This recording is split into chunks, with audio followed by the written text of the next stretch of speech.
Magandang oras mga kababayan, mga ka-art lover. Meron tayong balikan na video dito. Ito yung mga viral videos na nangyayari dito sa Surigao kung saan biglang sumulpot itong grupo ng Dato Adlaw daw na bugos na grupo, peke na grupo. Ito pala yung tinaguriang Dapadlak Gang at hindi ito tribo ng NCIP. Mga bugos ito. Kaya ito yung pangalawang araw nila sa kanilang operasyon na pagpadlak ng buong syudad ng Surigao. Grabe na operasyon, no? Buong syudad daw ipapadlak nila eh. Kaya ito, isa-isahin natin to pagbigay ng reaksyon. Di namin trabaho, bawal mo intervensyon. Nagtrabaho may nagtrabaho. Oo, nagtrabaho may namatay kaistoryahan dito. Kami trabaho. Ayaw pag-wal, kaya pwede ka tanggalin sa 72 hours, for administrative ka ha. Dili ka mo pwede, niya mo sa ancestralan, organisasyon mo ha. Kami gobyerno. Dili away ang atong katuyuan. Panagsiusa. Ito grabe magsalita, no? Siya daw ang gobyerno, ang kanyang grupo gobyerno, at yung pulis daw organisasyon under lang daw sa gobyerno niya. Grabe, saan ba galing na batas yan? Grabe na utak ito, no? Talagang masyak ka talaga kung kausap mo ito. Ibang paningin niya sa ano eh. Saan kaya nabasa niya o saan narinig niya yung batas niya na iyan? Ang ipralo ay mali ang definisyon niya sa ipralo eh. Basahin natin mamaya sa dulo ng video kung ano ang ipralo para malaman ang hindi nakaalam. At sabi ng mga dato sa ibang tribo na legit na NCIP groups, NCIP tribes, ay itong dato adlaw ay wala daw ito sa listahan nila at hindi ito kasapi sa organisasyon ng mga NCIPs or mga indigenous people na mayroong mga legit na tribe sa kanilang mga rehiyon. Okay, balik tayo sa video. Sir, yung ngayon sir, Oo, di man awet. amo gani. Oo. Ato itong kadalaan mo. Dili, wa may problema, pwede man niya. Kaya naman ni trabaho. Pagka man dito, balik ni pwede na. O ana raman. Ana ra. As kung pwede mo, iban mo sa amo, mag-assist mo. Mag-assist mo sa amo. Ha? Buwan mo sa amo, mag-assist mo. O kung pwede. Sir, I-assist daw yung kalukuhan nila na magpadlak. Ay nako, mabuti nga ay napigil ito dito sa checkpoint at kung hindi ito napigil, siguradong binaril na ito doon. Kasi ang puntahan nila na lugar ay lugar ng maraming NPA. Ay sigurado babarilin to, tarantado eh. Mantagin mo naman ipapadlak ang bahay mo. Eh, kahit sinong may-ari ng bahay, barilin ka talaga kung ipadlak mo. Wala sa batas ng Diyos, batas ng Pilipinas o saan mang batas sa buong mundo, walang batas na ipapadlak ang hindi mo bahay. Ang pwede mo lang ipadlak, ugok. Ugok ka, ang ipadlak mo lang ay ang iyong bahay na sarili mo. At huwag mo ipadlak ang kapitbahay mo, sigurado iitakin ka. Tarantado. Okay, balik tayo sa video. Grabe kung magsalita to, akala mo may alam eh. Dili man mo pwede mo. Kuan sa amo. Kay gobyerno man mi. Empleyado raman mo sa gobyerno. Organisasyon raman mo. Ang ato lang magrespeto hay ta. Batas man ang among gidala. Malangan man ni among trabaho. Ito pa yung sinabi niya magrespetuhay. Respeto daw. Sila yung hindi rumirespeto eh. Biglang sumulpot sa checkpoint. May daladalang mga samurai, itak, gulok na mahaba, matalim. Yan ay deadly weapon at kumilik gun ban ngayon eh. Under the gun ban ay kasama yung mga itak, mga deadly weapons na yan. Bladed weapon. Kaya sa ganyan pa lang may kaso na. At pwedeng ikulong na, hulihin, pusasan. Mabuti nga itong mga pulis dito, mayroong maximum tolerance eh. Kung sa Metro Manila ito, pinagbabaril na itong mga ugok na ito eh. Yung mga kasama niya sa unahan, no, parang tatakbo na yata, di ba? O makipagtagaan ba yan? Baka matulad ito sa grupo ng Pulahan na pinagmasingan doon sa bundok. Mga ugok eh. O dala pa ng samurai. Kung mag-init yung mga ulo dyan ng pulis ay walang kalaban-laban, di ba? Kasi may dala na bladed weapon, ayaw isurrender. At magpapadlak pa daw sila ng mga bahay. Ang mga tao ay nakaano na eh. prepared na yung mga tao na puntahan nila. Siguradong meron nang inihanda yun ng mga na mga weapons. At siguradong tatadta rin tong grupo na ito eh. Kasi ang puntahan nila ay ano rin na lugar. Medyo marami ding mga palaban. Kaya mabuti nga at naharang ng mga pulis. At ito, kumpleto pang mga katawan. Eh kung dumiretso ito doon sa lugar ng Bonifacio, ang dami pa namang NPA doon, eh siguradong tadtad na ito. Okay, balik tayo sa video. Ikaw ka na magihang yun, sir. Asa mo na yun, sir? Kaya sa Bonifacio, pagka mabalik na dayon. Okay, wa man gud na sila mo comply og kuan, ang ato sundon ta ang legal. Ha? Ito, sundin daw ang legal. Kaya daw ipadlock nila, nagpadala na pala sila ng sulat at hindi daw nagbigay ng pera. Kaya ipadlock nila. Anong tawag diyan, di ba? Extortion yan. Parang mafia, di ba? At kailangan magpamembro sa kanilang Federal Government of Surigao. Ito yung masama. Ginamit nila ang pangalan ng Surigao. Dito daw sila magtayo ng embassy sa Surigao. Federal Government of Surigao. Ay nako, ubos ito kung ganyan ang gagawin. Meron na palang mga na-recruit din ito dito sa kabundukan ng Surigao. Merong mga naluko. Ngayon, lahat ng mayayaman ay sinusulatan pala nila at nang hindi daw nag-comply, meron pa siyang pa-English na comply. Hindi daw nag-comply ay ipapadlock nila. Kaya yung mga naipadlock nila, mayroon nang natanggap yun ng mga sulat. Ganun pala ang modus nila. Grabe no? Hindi man lang magbanat ng buto at magtrabaho. Magtrabaho sa construction, sa pier, laborer, di ba? Bakit mang dudugas ng ganito, manluluko pa? Meron pang daladala ng mga mga anak nila na mga dalaga, dala nila sa kanilang pagbiyahe.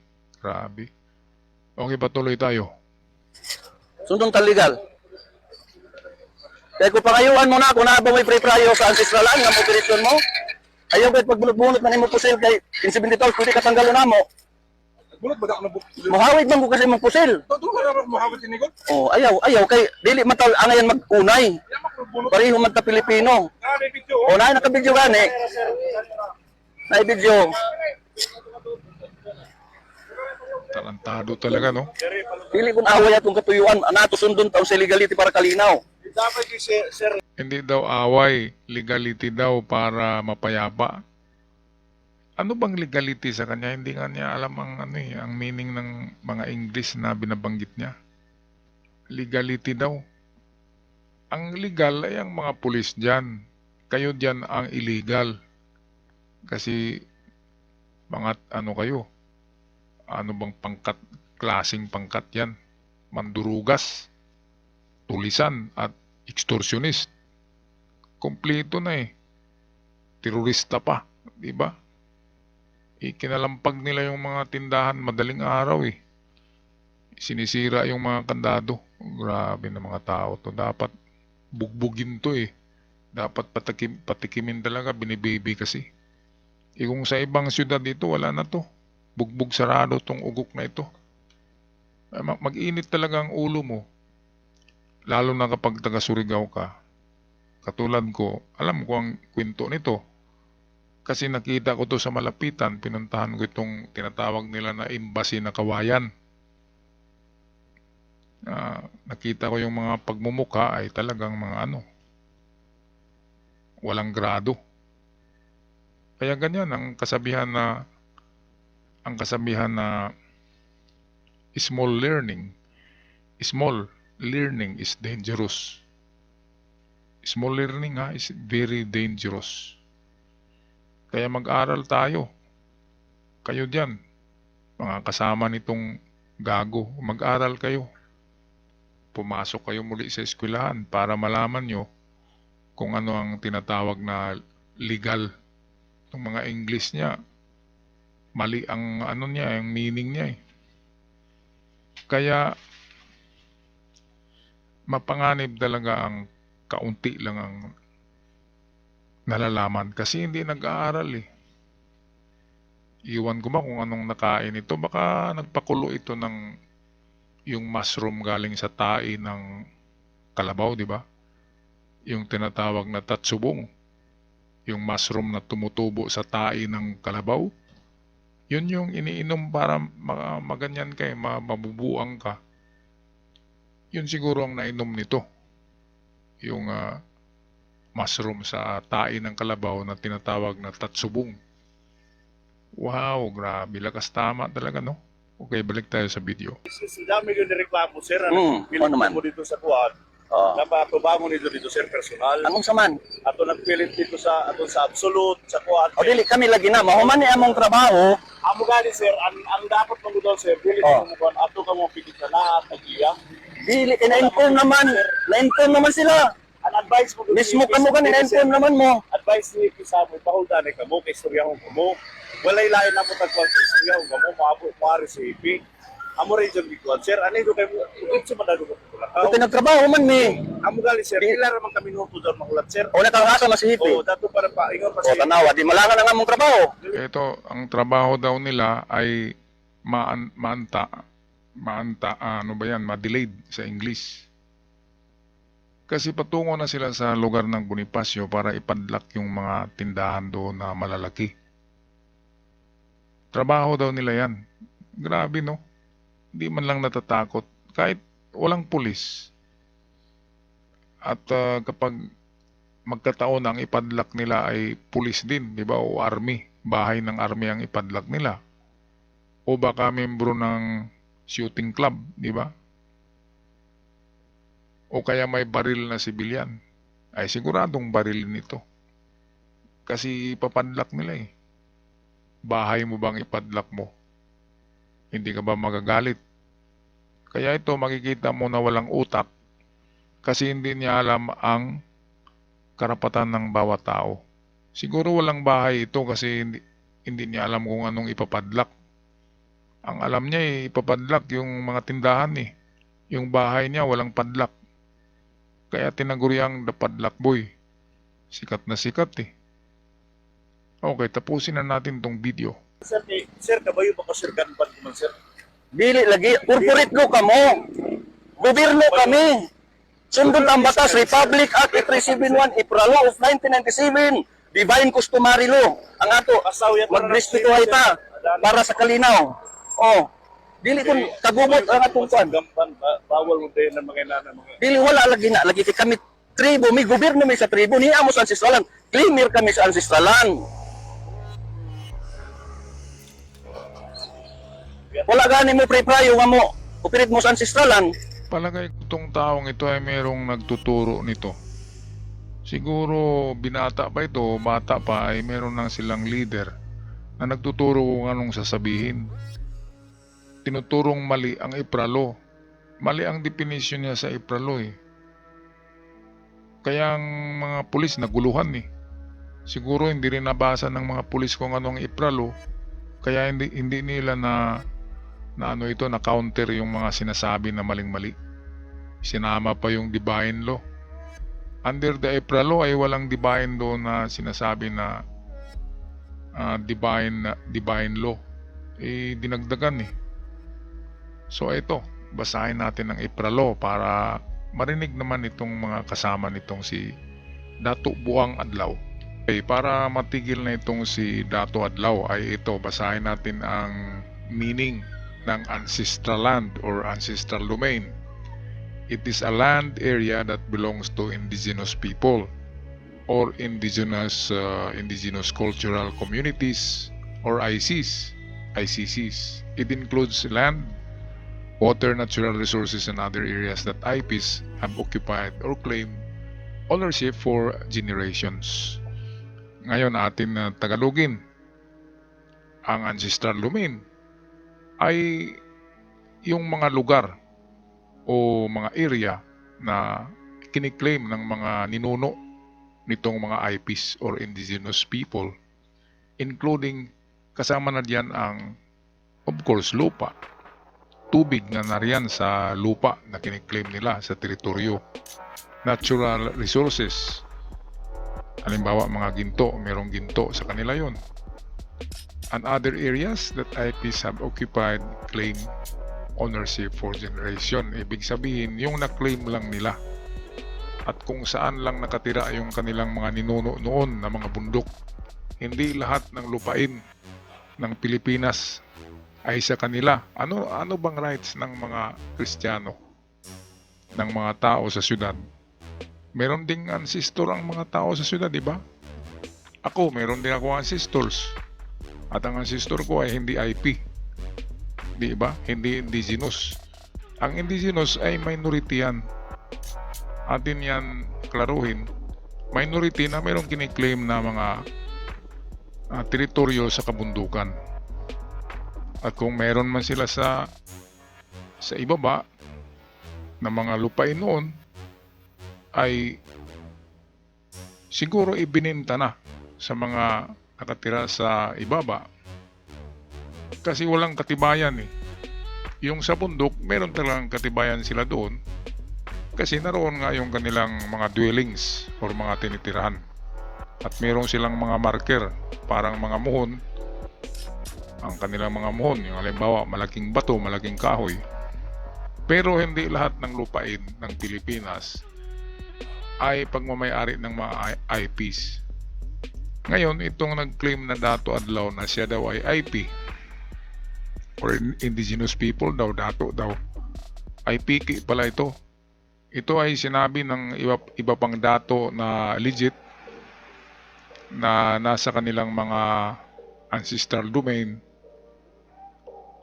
Sinasabi nila na PK daw itong si Dato Adlaw at hindi ito isang indigenous people. Ito'y parang ano lang yata ito eh. Nakisaw-saw lang sa mga IPs. Ngayon, tingnan natin ang kahulugan ng IPRA law. Okay, search natin ha. Klaruhin natin palibasa hindi nag-aral itong si Dato Adlaw. Okay, so search natin ang IPRA law. Meron kasi siyang inaano dyan eh.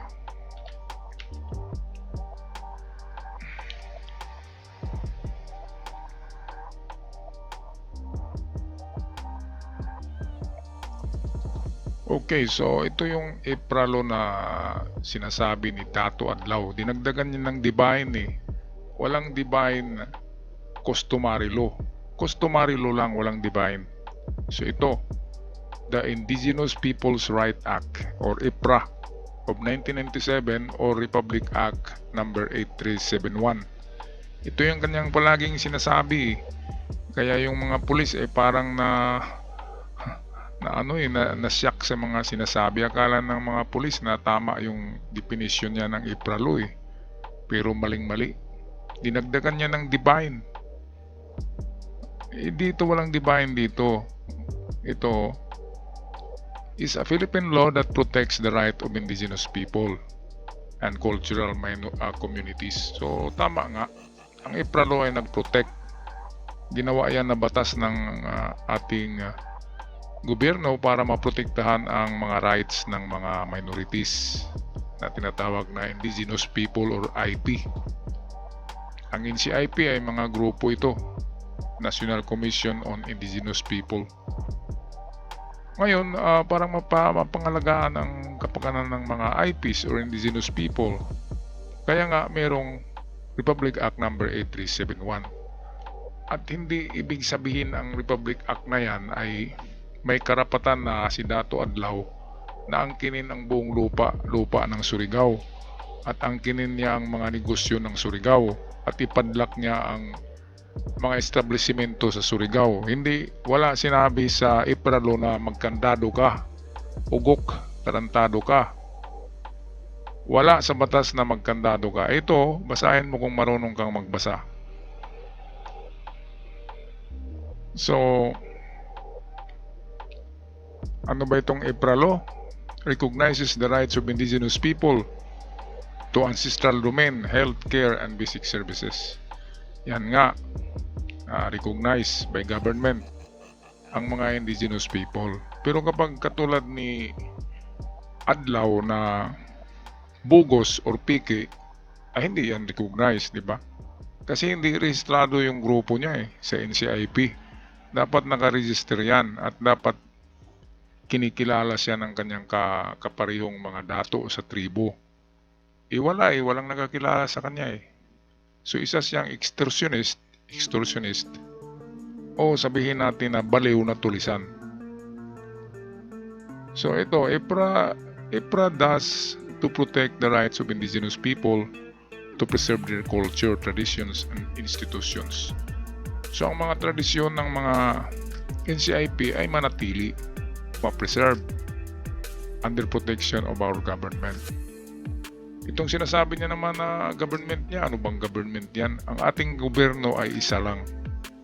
Ang NCIP or itong mga Commission of Indigenous People is under our government. Wala nang ibang government. Yung sinasabi ni Dato na ano yan na Dato? Dato Lato ba yan? Na meron daw sila gobyerno. At ang mga pulis daw ay ano lang.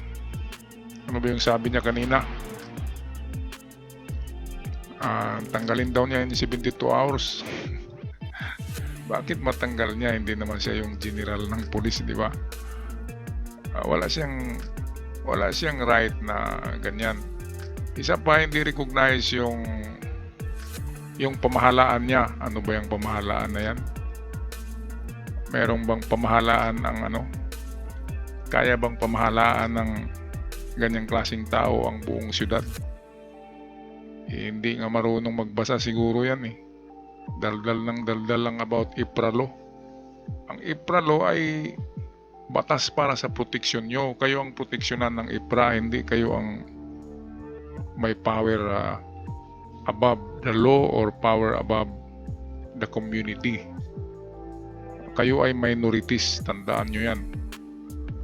At hindi lang minorities, kayo yung mga bugos, hindi kayo yung totoong NCIP. Okay, malaki ang respeto natin sa mga NCIP, sa IPs, kasi meron akong kaibigan na isang IP. At hindi katulad mo na ugok at kung ano-anong mga sinasabi na divine customary lumo.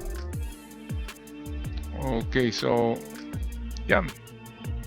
Ang EPRA Law of 1997 or the 8371 is the law that protects the right of indigenous people. So, ang EPRA ay nagprotektar ng mga indigenous people. Hindi sinasabi na magpadla kayo at you are above the law. Pati kapulisan ay dinidiktaran mo . Kaya maling-mali ka, mag-aral ka muli. Balik ka sa elementary. Mukhang grade 2 lang yata inabot mo . Okay, so yan lang ang ating pag-criticize at reaksyon sa video ni Dato Adlaw sa checkpoint. Nagipaglaban pa sa nagipag-away pa sa mga pulis. Sabi niya ay huwag mag-away, siya yung nagipag-away. Grabe na tao. Anyway, paki-subscribe sa ating channel para sa karagdagang mga videos at ako'y magpaalam na maraming salamat.